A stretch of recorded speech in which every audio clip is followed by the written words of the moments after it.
भारत में मौजूद अहमदिया समुदाय को क्या गैर मुस्लिम घोषित किया जा रहा है? ये सवाल इसलिए पूछा जा रहा है क्योंकि कुछ दिन पहले देश के अहमदिया समुदाय ने केंद्र सरकार को एक पत्र लिखा था। इस पत्र में बताया गया था कि आंध्र प्रदेश समेत देश के कुछ और राज्यों के वक्फ बोर्ड अहमदिया बिरादरी का विरोध कर रहे हैं और उन्हें इस्लाम से बहिष्कृत करने के प्रस्ताव पास कर रहे हैं। इसके बाद केंद्र सरकार ने इस मामले में हस्तक्षेप किया और आंध्र प्रदेश सरकार को निर्देश दिया कि वह राज्य वक्फ बोर्ड के असंवैधानिक और गैर कानूनी प्रस्ताव की समीक्षा करे, जो उसके अनुसार अहमदिया बिरादरी के विरुद्ध नफरत के अभियान जैसा है। केंद्र सरकार की तरफ से यह भी कहा गया कि वक्फ बोर्ड को अहमदिया समुदाय समेत किसी की भी धार्मिक पहचान तय करने की ना तो जिम्मेदारी दी गई है और ना ही यह उसके अधिकार क्षेत्र में है। लेकिन सवाल ये उठता है कि अहमदिया समुदाय को गैर मुस्लिम घोषित करने का विवाद शुरू क्यों हुआ? दरअसल आंध्र प्रदेश के वक्फ बोर्ड ने फरवरी 2012 के एक पुराने फतवे के आधार पर एक प्रस्ताव पारित किया, जिसमें राज्य के काजियों से कहा गया था कि वह अहमदिया समुदाय के लोगों के निकाह ना पढ़ाएं क्योंकि वे मुसलमान नहीं हैं।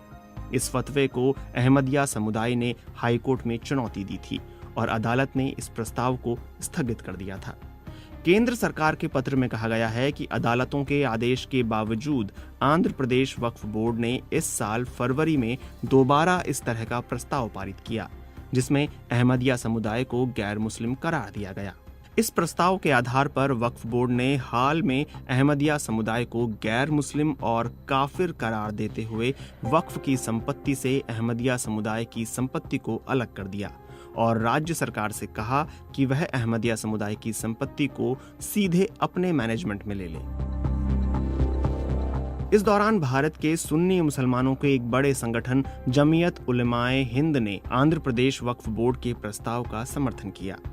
एक बयान में इस संगठन ने कहा कि कादियानी यानी अहमदिया इस्लाम की उस मूल आस्था में विश्वास नहीं रखते कि इस्लाम के पैगंबर हजरत मोहम्मद आखिरी नबी थे। इस बयान में इस्लामी संगठन वर्ल्ड मुस्लिम लीग की 1974 की एक मीटिंग का उल्लेख भी किया गया है, जिसमें उसके अनुसार लीग के 110 देशों के मुस्लिम प्रतिनिधियों ने हिस्सा लिया था और जिसमें अहमदिया समुदाय को इस्लाम के दायरे से खारिज कर दिया गया था।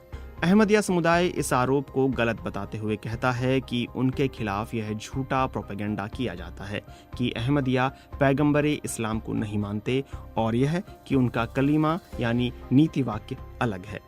वे कहते हैं कि ये मनगढ़ंत और झूठी बातें हैं।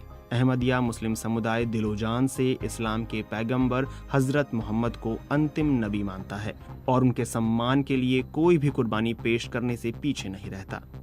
हर अहमदी हार्दिक तौर पर इस्लाम के कर्तव्यों का पालन करता है और ईमान के स्तंभों पर सच्चे दिल से विश्वास रखता है।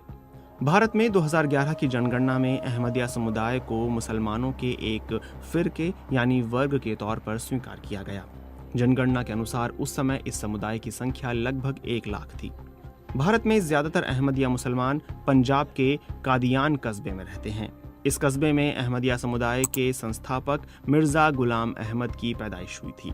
अहमदिया समुदाय के अनुसार मिर्जा गुलाम अहमद ने 20वीं सदी की शुरुआत में इस्लाम के पुनरुत्थान का एक आंदोलन चलाया था और उनके अनुयायी खुद को अहमदिया मुस्लिम कहते हैं। इसके अलावा अहमदिया दिल्ली, महाराष्ट्र, ओडिशा, बंगाल और बिहार में भी हैं। दिल्ली में भी उनकी कई मस्जिदें और केंद्र हैं। वहीं पाकिस्तान में अहमदिया समुदाय की बात करें तो वहां के जमात-ए-अहमदिया के प्रवक्ता ने बीबीसी को बताया कि पाकिस्तान अकेला ऐसा देश है जहां सरकारी स्तर पर कानून बनाकर अहमदिया जमात को गैर मुस्लिम घोषित किया गया है। उन्होंने कहा कि दूसरे देशों में सरकारी स्तर पर ऐसा कोई कदम नहीं उठाया गया है। हालांकि कुछ देशों में इस्लामी काउंसिल और मंचों पर फतवे जारी किए जाते हैं और अहमदिया समुदाय को वहां विरोध का सामना करना पड़ता है।